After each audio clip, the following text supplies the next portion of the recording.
Hello student, প্রশান্ত academy চ্যানেলে তোমাদের স্বাগত জানাই। আজকে আমি আলোচনা করব সাজেশন ভিডিও 2024 কল্যাণী ইউনিভার্সিটির বিএ জেনারেল ফোর্থ সেমিস্টারের সংস্কৃত সংক্ষিপ্ত প্রশ্ন উত্তর। তোমরা জানোই আমার দেওয়া সাজেশন হুবহু কমন আসে পরীক্ষায়, তাই ভালো করে অবশ্যই কোশ্চেনগুলো দেখে নাও আর স্টাডি করে নাও, কারণ এই প্রশ্নগুলোই পরীক্ষায় আসবে। আমি এর আগে যে ডেসক্রিপটিভ টাইপের বা বর্ণনামূলক যে 5 নম্বর 10 নম্বর প্রশ্ন সাজেশন দিয়েছি, তার লিঙ্কটাও আমার এই ভিডিওতে দিয়ে দেবো। তোমরা দেখো আর লিখে রাখো এবং তৈরি হয়ে নাও এই কোশ্চেনগুলো। সংক্ষিপ্ত প্রশ্ন: লঘু সিদ্ধান্ত কৌমুদী শব্দটি অর্থ কী? প্রত্যাহার কী? হলন্তম সূত্রে কয়টি পদ আছে? পদগুলি উল্লেখ করো। অন এ কয়েকটি বর্ণ গৃহীত হয়েছে। প্রত্যাহার সংজ্ঞা বিধায়ক সূত্রটি কী? মুখনাসিক বচন অনুনাসিক সূত্রে বচন শব্দের অর্থ কী? বরদরাজ আচার্য অকার ও হকারের সাবর্ণস্ব কীভাবে নিষিদ্ধ করেছেন? লঘু সিদ্ধান্ত কৌমুদী কে রচনা করেছেন? অচ কি? মাহেশ্বর সূত্র কতগুলি সূত্র আছে? প্রত্যাহার গঠনের সূত্রটি লেখো। তুল্যাস্য প্রযত্ন সবর্ণম সূত্রে আশ্র শব্দের অর্থ কী? প্রশান্ত একাডেমি নির্বাচিত এই কোশ্চেনগুলো হুবহু পরীক্ষায় আসে। এর আগে তোমরা আমার অন্যান্য সাজেশন অ্যানালাইসিস ভিডিওগুলো দেখলেই বুঝতে পারবে। অষ্টাধ্যায়ী সূত্রানুসারে সংযোগ কাকে বলে? কোন কোন বর্ণগুলি গুণ বলা হয়?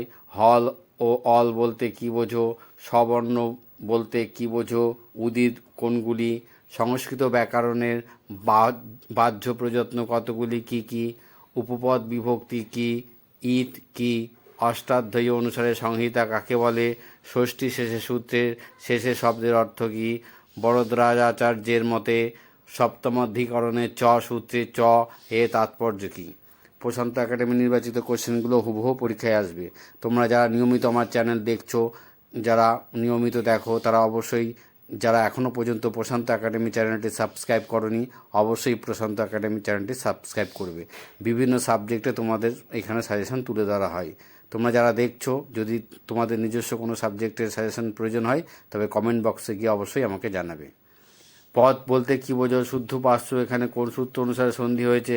সূত্রটি লেখো। কোন কোন বর্ণগুলির বৃদ্ধি হয়েছে? সূত্র কয় প্রকার? কী কী?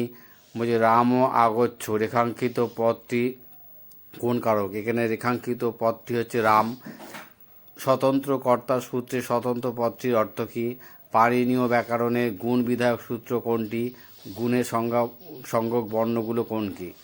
অপায় এবং ধ্রুব শব্দ দুটির অর্থ লেখো। প্রশান্ত একাডেমি নির্বাচিত কোশ্চেনগুলো খুব ইম্পর্টেন্ট। রমা মাত্রাসহ আগচ্ছতি, এখানে রেখাঙ্কিত পদটি বিভক্তি লেখো। এখানে মাত্রার তলায় দাগ। সাধকত্তম করণম সূত্রে সাধক পদের অর্থ কী? আধার কয় প্রকার? একদৈশিক আধারের উদাহরণ দাও। পরিমাণার্থে প্রথমা বিভক্তির একটি উদাহরণ দাও। সন্ধি করো জন যোগ ওচি। আমার এই নির্বাচিত প্রশ্নগুলো পরীক্ষায় আসবার মতো ধরে নাও এসেই গেছে, তাই তোমরা অবশ্যই ভালো করে স্টাডি করো, কোনো রকম স্কিপ ছাড়াই এগুলো লিখে রাখো। যদি আমার এই সাজেশন ভিডিও তোমাদের পছন্দ হয়, তাহলে অবশ্যই আমার এই ভিডিওতে একটি লাইক দেবে, যাদের প্রয়োজন হবে কমেন্ট করবে এবং বন্ধুদের মাঝখানে শেয়ার করে দেবে। আর যারা নতুন স্টুডেন্ট বা বন্ধু দেখছো, এখনও পর্যন্ত প্রশান্ত একাডেমি চ্যানেলটি সাবস্ক্রাইব করোনি, অবশ্যই প্রশান্ত একাডেমি চ্যানেলটি সাবস্ক্রাইব করবে এবং বিভিন্ন সাবজেক্টের সাজেশানে আমি তুলে ধরবো তোমাদের জন্য।